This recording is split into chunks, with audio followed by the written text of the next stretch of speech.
Hello friends, welcome back to mahas vantalu in Tamil. இன்னைக்கு காய் வெங்காயம் தக்காளி காய் எதுவுமே இல்லாம ஒரு குழம்பு பண்ணலாம். இது ஒரு வாரத்துக்கு மேல வச்சு நம்ம சாப்பிட்டுக்கலாம். ஃப்ரிட்ஜ்ல ஸ்டோர் பண்ணி வச்சிட்டோம்னா தேவைக்கு மட்டும் கொஞ்சம் கொஞ்சம் எடுத்து நம்ம யூஸ் பண்ணிக்கிட்டா நிறைய நாள் இதை யூஸ் பண்ணிக்கலாம். இந்த குழம்புக்கு பேர் வெந்தய குழம்புன்னு வச்சுக்கலாம், இல்லை கடலைப்பருப்பு குழம்புன்னு வச்சுக்கலாம், எப்படி வேணாலும் நம்ம பேர் வச்சுக்கலாம். ஆனால் ரொம்ப டேஸ்டாக இருக்கும்.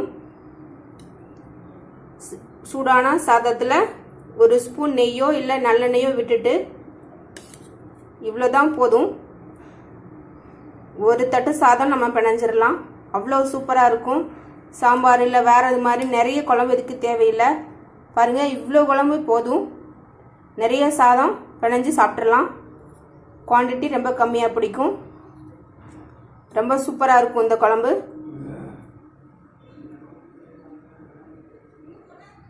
இது எப்படி பண்ணுறதுன்னு பார்க்கலாம். வாங்க வீடியோக்குள்ளே போகலாம். இந்த வெங்காயம் தக்காளி எந்த காயும் இல்லாத குழம்புக்கு செய்கிறதுக்கு தேவையான பொருள் என்னென்னு பார்த்துக்கலாம். புளி ஒரு 75 கிராம் எடுத்து இந்த மாதிரி தண்ணியில் ஊற வச்சுருக்கிறோம். கடலைப்பருப்பு ஒரு 2 டேபிள் ஸ்பூன், உளுந்தம்பருப்பு ஒரு டீஸ்பூன், வெந்தயம் ஒரு டீஸ்பூன், கடுகு தாளிக்கிறதுக்கு ஒரு டீஸ்பூன், வரமிளகா நான் இந்த சின்ன மிளகா இருக்கிறதுனால ஒரு 10 எடுத்துருக்கிறேன். நீங்கள் பெரிய நீட்டு மிளகா இருந்ததுன்னா ஒரு 3 மிளகா போதும், அவ்வளோதான். கருவேப்பிலை கொஞ்சம், சாம்பார் தூள் ஒரு டீஸ்பூன், பெருங்காயத்தூள் தேவைக்கேற்ற மாதிரி. இது நம்மளுக்கு எந்த ஒரு காயும் தேவையே இல்லை. புளி, இந்த பருப்பு, இந்த சாம்பார் பொடி கூட ரொம்ப தேவையில்லை, ஒரு டீஸ்பூன் மட்டும் போதும், அவ்வளோதான். இந்த குழம்பு செய்கிறதுக்கு இவ்வளோதான் பொருள். தேவையான அளவு உப்பு, எண்ணெய் கொஞ்சம் ஒரு 50 ml அந்த மாதிரி எடுத்துக்கலாம். அவ்வளோதான் இதுக்கு தேவை. இப்போ இது எப்படி செய்கிறதுன்னு பார்த்துடலாம்.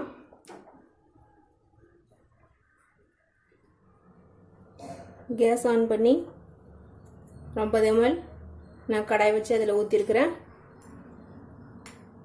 எண்ணெய் காஞ்ச உடனே அதில் கடுகு, உளுந்தம்பருப்பு, வெந்தயம், கடலைப்பருப்பு நம்ம வச்சிருக்கிறது எல்லாமேவும் சேர்த்து போட்டுடலாம். இது லேசாக வதங்கினதுக்கு அப்புறமா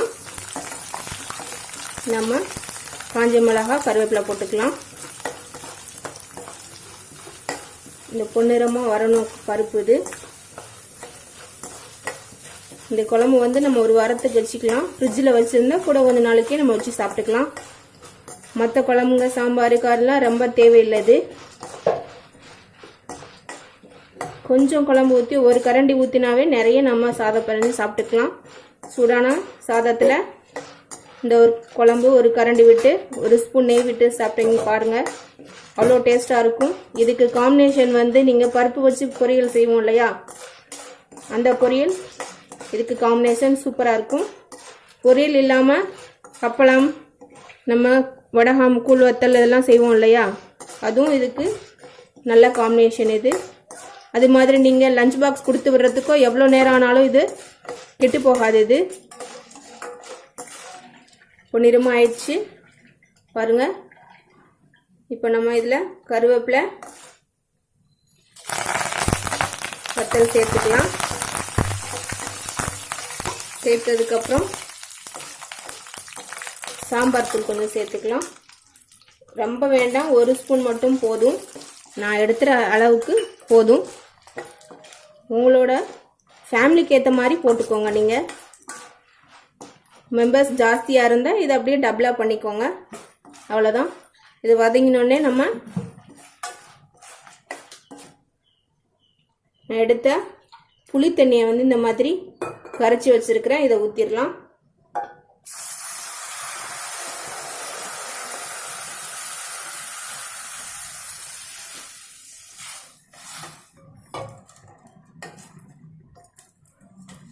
இது நல்லா கொதிச்சு வரணும். இதில் இப்போ நம்ம தேவையான அளவு உப்பு சேர்த்துக்கலாம். இந்த குழம்புக்கு எவ்வளோ தேவையோ அவ்வளோ இது உப்பு சேர்த்துக்கலாம்.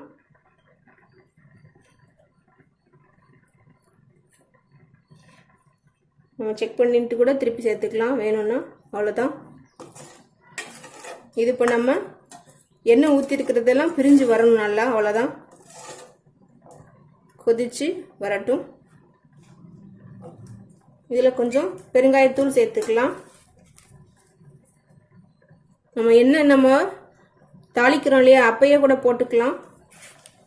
இப்போ நல்லா குழம்பு இன்னும் வாசனையாக இருக்கும். அவ்வளோதான், இப்போ இது கொதிச்சு நல்லா வேகட்டும்.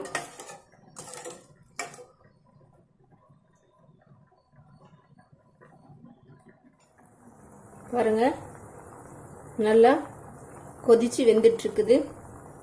இந்த குழம்பு பண்ணுறதுக்கு ரொம்ப ஈஸி தான். 5 நிமிஷத்தில் இந்த குழம்பு பண்ணிடலாம். நான் ஏற்கனவே புளி நம்ம எப்படி பேஸ்ட் பண்ணி நம்ம நிறைய நாள் ஸ்டோர் பண்ணிக்கலாம் அப்படின்னு சொல்லி ஒரு வீடியோ போட்டிருக்கிறேன். அதில் அந்த மாதிரி பேஸ்ட் செஞ்சு வச்சுட்டிங்கன்னா 5 நிமிஷத்தில் டக்குன்னு ரெடி பண்ணிடலாம். ரெடி பண்ணிவிட்டு நம்ம 1 வாரம் வரைக்கும் மேலே நம்ம ஸ்டோர் பண்ணி வச்சுக்கலாம். ஃப்ரிட்ஜில் வச்சுருந்தா நிறைய நாள் கூட ஸ்டோர் பண்ணி வச்சுக்கலாம். இது இப்போ எண்ணெய் பிரிஞ்சு வர வரைக்கும் நம்ம கொஞ்சம் வத்த வேக வைக்கணும். பிரிஞ்சு வரட்டும். இப்போ இந்த மாதிரி கொதிச்சு நம்ம வேகிறப்போ இதில் ஒரு 2 ஸ்பூன் நல்லெண்ணெய் விட்டுக்கலாம். அவ்வளோதான், நம்ம இன்னும் கொஞ்சம் குழம்பு டேஸ்டாக இருக்கும். வெந்து வரட்டும்.